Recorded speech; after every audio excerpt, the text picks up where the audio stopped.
East Central Parker County in north central Texas, northwestern Tarrant County in north central Texas, until 8 p.m. Central Daylight Time. At 7:17 p.m. Central Daylight Time, a severe thunderstorm was located near Willow Park, or 8 miles west of White Settlement, moving northeast at 25 miles per hour. Hazard, quarter-size hail. Source, radar indicated. Impact, damage to vehicles is possible.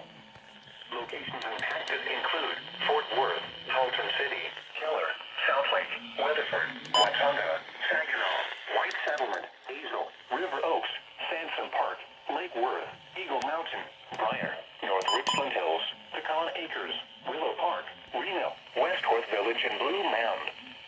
A tornado watch remains in effect until 2 a.m. Central Daylight Time for north central Texas. For your protection, get inside a sturdy structure and stay away from windows.